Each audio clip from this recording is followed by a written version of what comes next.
కల్కి, భారతీయుడు తర్వాత పెద్ద సినిమాలు ఏవి రిలీజ్ కావడం లేదు. అంటే చిన్న సినిమాలు థియేటర్లలో నిలబడటం లేదు. ఇలా టాలీవుడ్ ఒక విచిత్రమైనటువంటి పరిస్థితిని ఎదుర్కొంటోంది. దీనివలన సింగిల్ స్క్రీన్స్ అన్నీ కూడా సమస్యలో పడుతున్నాయి. దాదాపుగా మూతపడేటువంటి పరిస్థితికి వచ్చేసినాయి. కారణం ఫీడింగ్ లేకే. ఒకప్పుడు పెద్ద హీరోలు తెలుగులో 13 సినిమాలు కనీసం చేసేవాళ్ళు ఒక్కొక్కళ్ళు సంవత్సరానికి. రామారావు గారు 13 సినిమాలు చేసేవాడు, కృష్ణ గారు 17 చేసేవాడు. సెలెక్టివ్గా సినిమాలు చేసేటువంటి అక్కినేని నాగేశ్వరరావు గారు కూడా కనీసం 4 రిలీజులు ఉండేటట్టు చూసుకునేవాడు. ఇప్పుడు హీరోలు ఒక్కొక్క సినిమా 3 ఏళ్ళు 4 ఏళ్ళు చేస్తున్నారు. దీనికి కారణం ఏమిటంటే పాన్ ఇండియా తాపత్రయం. పాన్ ఇండియా సబ్జెక్ట్ అయితేనే రెమ్యూనరేషన్స్ భారీగా వస్తాయి అనే ఉద్దేశంతో డైరెక్టర్ల మీద ప్రెజర్ పెడుతున్నారు వీళ్ళు. పాన్ ఇండియా సబ్జెక్ట్ అయితే చూడండి అని. ఇప్పుడు అల్లు అర్జున్తో సినిమా చేయాలి అనుకుంటున్నటువంటి త్రివిక్రమ్ శ్రీనివాస్ కూడా పాన్ ఇండియా సబ్జెక్ట్ కోసం వేటలో పడ్డాడు. ఇప్పుడు అది కూడా డిలే అయ్యేటువంటి అవకాశం ఉంది. ఒకవైపు పెద్ద హీరోలను అప్రోచ్ అవుతున్నటువంటి డైరెక్టర్లు వీళ్ళందరూ పాన్ ఇండియా సబ్జెక్టుల వేటలో పడిపోయి ఆ సినిమాలు ప్రారంభం అయితే కనీసం 3 నుంచి 4 ఏళ్ళు టైం పడుతుంది. దీంతో రిలీజ్ ఒక్కొక్క హీరోకి కనీసం 3 ఏళ్ళు టైం పడితే ఈలోపు ఎలా ఫీడ్ చేయాలి థియేటర్లని అనేది సమస్య. ఆ మధ్య వరకు చిన్న సినిమాలకు థియేటర్లు దొరకటం లేదు అని ఒక కంప్లైంట్ ఉండేది. కానీ ఇప్పుడు థియేటర్లు అవైలబుల్గా ఉన్నప్పటికీ థియేటర్లను ఫీడ్ చేయడానికి చిన్న సినిమాలు లేవు. కానీ వారానికి 3-4 సినిమాలు రిలీజ్ అవుతున్నాయి. 2 సినిమాలు ఈరోజు శుక్రవారం 2 సినిమాలు వచ్చినాయి. ఈ 2-3 సినిమాల్లో కూడా ఏది థియేటర్లో నిలబడే సినిమాగా కనిపించలేదు. కారణం కథనంలో కొత్తదనం లేకపోవడం, జనాల్ని థియేటర్లో కూర్చోబెట్టి ఎమోషనలైజ్ చేయగలగాలి, లేదంటే ఎంగేజ్ చేయగలగాలి. కనీసం ఈ 2 చేయలేకపోతున్నాయి. ఎంటర్టైన్ చేయగలగాలి కనీసం, అది కూడా చేయట్లేదు. ఎంటర్టైన్ చేయటం లేదు, ఎమోషనలైజ్ చేయటం లేదు, ఎంగేజ్ చేయటం లేదు. దీంతో థియేటర్కి ఎందుకు వెళ్ళాలి అంటున్నారు ఆడియన్స్. ఫైనల్గా ఏం జరుగుతుందంటే ఇలాంటి సినిమాలన్నీ కూడా ఓటీటీకి పంప్ అయిపోతాయి. ఓటీటీ, మల్టీ స్క్రీన్, మల్టీప్లెక్స్ ఈ 2 మాత్రమే మిగులుతాయి ఫైనల్గా. సింగిల్ స్క్రీన్స్ అనేది ప్రాంతీయ భాషా చిత్రాల మీద మాత్రమే ఆధారపడి బతుకుతాయి ఎక్కడైనా సరే. సింగిల్ స్క్రీన్ ఆడియన్ వేరు, మల్టీప్లెక్స్ ఆడియన్ వేరు. మల్టీప్లెక్స్ ఆడియన్స్ వాళ్ళు రకరకాల భాషా చిత్రాలు చూస్తారు, అక్కడికి వెళ్తారు వాళ్ళు. కానీ సింగిల్ స్క్రీన్కి వచ్చేటువంటి తక్కువ ధరలో సినిమా చూడాలి అనుకునేటువంటి ప్రేక్షకులు లోకల్ లాంగ్వేజ్లో వచ్చినటువంటి సినిమానే చూడాలని ఇష్టపడతారు, వాళ్ళే వస్తారు అక్కడికి. ఇప్పుడు వాళ్ళని ఎంటర్టైన్ చేయడానికో ఎంగేజ్ చేయడానికో తగిన కంటెంట్తో సినిమాలు తీసేటువంటి డైరెక్టర్లు ఎవరు కనిపించడం లేదు. గత నెల రోజులుగా రిలీజ్ అయినటువంటి ఏ చిన్న సినిమా కూడా హుక్ చేయట్లేదు. ఏమిటి పరిస్థితి, ఏమిటి దౌర్భాగ్యం? ఒకప్పుడు బాలచంద్ర గారు చిన్న సినిమాలే తీసేవాడు. అంతులేని కథ, మరో చరిత్ర లాంటివి తక్కువ ఖర్చులో కొత్త నటీనటులతో చేసేవాళ్ళు. అవి పెద్ద సక్సెస్ అయ్యేవి. నిజానికి చిన్న సినిమాలు గనక హిట్ అయితే దానికి వచ్చే లాభాలు పెద్ద సినిమాకు వచ్చేటువంటి లాభాలతో పోలిస్తే ఎక్కువే. బొమ్మరిల్లు అనే సినిమా విజయబాపినేటి తీసినప్పుడు అది చాలా పెద్ద హిట్. మురళీమోహన్తో చేసిన సినిమా. ఆ సినిమా హిట్ అయినప్పుడు ఎన్టీ రామారావు గారి రెమ్యూనరేషన్ 5 లక్షల లోపు ఉండేది. ఆ రోజుల్లోనే విజయబాపినేటి గారు ఒక మాట అన్నాడు, బొమ్మరిల్లు సద్దినోత్సవంలో రామారావు గారికి ఇచ్చేటువంటి రెమ్యూనరేషన్తో తెలుగులో 2-3 సినిమాలు తీయొచ్చు అన్నాడు ఆయన.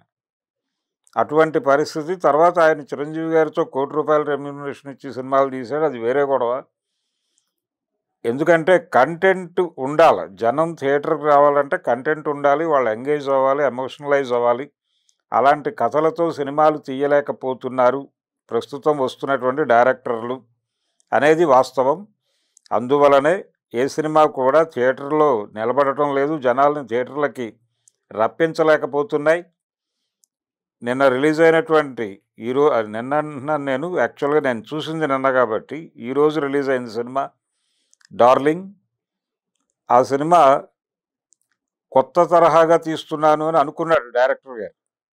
అనుకుని అంటే జనరల్గా ఒక ఒక అమ్మాయి ప్రస్తుతం సమాజంలో ఆడపిల్లలు ఎదుర్కొంటున్నటువంటి సమస్యలు, వాటిని ఎలా వాళ్ళు ఎలా ప్రొటెక్ట్ చేసుకోవాలి అనే విషయాన్ని చర్చించాలి అనుకున్నాడాయన. అనుకుని దానికొక మార్గాన్ని ఎంచుకున్నాడు. ఆ మార్గం ఏంటంటే, ఆ అమ్మాయికి ఒక అంటే 'అపరిచితుడు' సినిమాలో చూసాం మనం. స్ప్లిట్ పర్సనాలిటీ అనేది. ఆ స్ప్లిట్ పర్సనాలిటీ కాన్సెప్ట్‌లో ఈ అమ్మాయిలో ఇంకొక నలుగురు, ఐదుగురు అమ్మాయిలు ఉన్నట్టుగా ఒక డిజైన్ అనుకున్నాడతను. అనుకుని ఆ డిజైన్‌ని ప్రాపర్‌గా రన్ చేయటంలో ఫెయిల్ అయ్యాడు. స్క్రీన్ ప్లే మ్యాజిక్‌తో నడవాల్సిన సినిమా, దాంతో పాటు ఒక కొత్త విషయాన్ని ప్రేక్షకులకి చెప్తున్నాను అని అనుకోవడం, దాన్ని రొటీన్ పద్ధతిలోకి తీసుకెళ్ళి ఎంటర్‌టైన్ చేయాలనుకుని కన్‌ఫ్యూజ్ అయిపోయి ఆడియన్స్‌ని కన్‌ఫ్యూజ్ చేశాడు. దీంతో ఈ సినిమా థియేటర్‌లో నిలబడే పరిస్థితి లేదు. అలాగే 'పేకమేడలు' అనే సినిమా వచ్చింది. అది కూడా ఈ మధ్య కాలంలో వస్తున్నటువంటి జనరల్ ఓటీటీ కంటెంట్ లాంటిదే దాదాపు. ఓటీటీలో వస్తున్న సినిమాల తరహాలోనే వెళ్ళిపోయారు. థియేటర్‌కొచ్చింది ఆ సినిమా. అనివార్యంగా ఇప్పుడు థియేటర్లు చిన్న సినిమాలని స్వీకరిస్తున్నాయి. గతంలో ఆ పరిస్థితి లేదు. ఇప్పుడు సింగిల్ స్క్రీన్స్ బతకాలంటే చిన్న సినిమాలు కావాలి. చిన్న సినిమాలేమో థియేటర్‌లో నిలబడే పరిస్థితుల్లో తీయలేకపోతున్నారు. అందువలన థియేటర్లు మూసేస్తున్నారు. చాలా ప్రాంతాల్లో కేపీహెచ్‌బీలో ఒకప్పుడు 3 థియేటర్లు నడిచేవి. చాలా విపరీతమైనటువంటి కలెక్షన్స్‌తో. ఇప్పుడు ఒకటే థియేటర్ మిగిలింది. 2 థియేటర్లు క్లోజ్ అయిపోయినాయి. కాబట్టి పరిస్థితి ఇలాగే కొనసాగితే ఓటీటీ, మల్టీప్లెక్స్ మాత్రమే మిగులుతాయి. మిగిలిన సింగిల్ స్క్రీన్స్ అన్నీ వెళ్ళిపోతాయి. సింగిల్ స్క్రీన్స్‌ని కాపాడుకోవాల్సినటువంటి బాధ్యత ఇప్పుడు డైరెక్టర్ల మీద, ప్రొడ్యూసర్ల మీద ఉంది. సినిమా 3 విభాగాలుగా డివైడ్ అయిపోయి ఉంది. లోకల్ సినిమా, అలాగే pan India cinema, world market cinema. ఈ 3 జానర్లలో ఏ సినిమా చేస్తున్నాం అనేది క్లారిటీ ఉండాలి. తెలుగులో ఆల్మోస్ట్ అందరు హీరోలు పాన్ ఇండియా మార్కెట్‌కి వెళ్ళిపోవాలనేటువంటి తాపత్రయంతో వారి దగ్గరకొచ్చేటువంటి నిర్మాతలని, వారి దగ్గరకొచ్చేటువంటి దర్శకుల్ని విపరీతంగా ప్రెజర్‌కి గురి చేస్తున్నారు. మాకు పాన్ ఇండియా కథలు కావాలి. పాన్ ఇండియా లెవెల్ సినిమా అయితేనే మేము చేస్తాము అని. చివరికి నాని కూడా అదే పనిలో ఉన్నాడు. ఆయన కూడా ప్రెజర్ చేస్తున్నాడు తన ప్రొడ్యూసర్లని. ఈ మధ్య కాలంలో 'కార్తికేయ' లాంటి హిట్ రావటంతో ప్రతి హీరో కూడా ఇప్పుడు పాన్ ఇండియా డ్రైవ్‌లోనే ఉన్నారు. దీంతో చిన్న సినిమా చేయటానికి ఎవరున్నారు అనేది పరిస్థితి. 'శర్వానంద్' సినిమా ఈ మధ్య 'మనము' అని ఒకటొచ్చింది. అది కూడా థియేటర్‌లో నిలబడలేదు. కంటెంట్‌లో కొత్తదనం లేక. కనీసం ఒక డిస్కసివ్ పాయింట్ అయ్యేలాగా కూడా సినిమాలు చేయటం లేదు వీళ్ళు. 'బేబీ' అనే సినిమా 100 కోట్లు కలెక్ట్ చేసింది. ఆ సినిమా 100 కోట్లు కలెక్ట్ చేయడానికి కారణం, అందులో కొంత ఒక డిస్కసివ్ పాయింట్ ఉంది. కనీసం ఒక సెక్షన్ ఆఫ్ పీపుల్‌ని అట్రాక్ట్ చేయగలిగింది సినిమా అది. మెయిల్ యూత్‌ని టార్గెట్ చేశారు వాళ్ళు, అది వర్కౌట్ అయింది. అలాంటి సినిమాలు కూడా చేయట్లేదు మనవాళ్ళు. అది పరిస్థితి. మలయాళంలో చాలా ఇంట్రెస్టింగ్ సినిమాలు వస్తున్నాయి. వాళ్ళు థియేటర్లను కాపాడుకోగలుగుతున్నారు. తమిళనాడులో జరుగుతోంది. తెలుగు సినిమాకు సంబంధించి 1000 కోట్ల క్లబ్‌లోకి చేరినటువంటి సౌత్ ఇండియన్ డైరెక్టర్లలో 2, 3 తెలుగు నుంచే ఉన్నారు. అదొక్కటే ఈ మధ్య కాలంలో మన వాళ్ళు సాధించినటువంటి ప్రగతి తప్ప, కంటెంట్ పరంగా ఈ రోజుకి నాసిరకమైనటువంటి సినిమాలే చేస్తున్నాం మనం అనడానికి ఉదాహరణ థియేటర్లు మూతపడే పరిస్థితికి రావటం. పెరిగిన ప్రేక్షకుల స్థాయి అర్థం కావట్లేదు వీళ్ళకి. ఓటీటీలకు ఎక్స్‌పోజ్ అవ్వటం ద్వారా వరల్డ్ సినిమా చూస్తున్నారు ప్రేక్షకుడు. సినిమా మీద విపరీతమైన జ్ఞానం పంపైపోతోంది వాళ్ళకి. దాంతో వాళ్ళు చూసిన సినిమాని చాలా విస్తృతంగా చర్చిస్తున్నారు, మాట్లాడుకుంటున్నారు. ఏంటి చౌకబారు సినిమా అనేస్తున్నారు. దీన్ని గుర్తించాలి. పెరిగిన ప్రేక్షకుల మేధోస్థాయిని గుర్తించి, గౌరవించి, ఆ తరహా సబ్జెక్టులతో తెలుగు సమాజంలో ఉన్న వైరుధ్యాలు, తెలుగు రాజకీయాల్లో జరుగుతున్నటువంటి గొడవలు, ఇదంతా చాలా విషయం ఉంది ఇక్కడ ఈ సమాజంలో. ఈ సమాజంలో జరుగుతున్నటువంటి విషయాల్ని తెర మీద ప్రకటించటంలో మనం ఫెయిల్ అవుతున్నాం.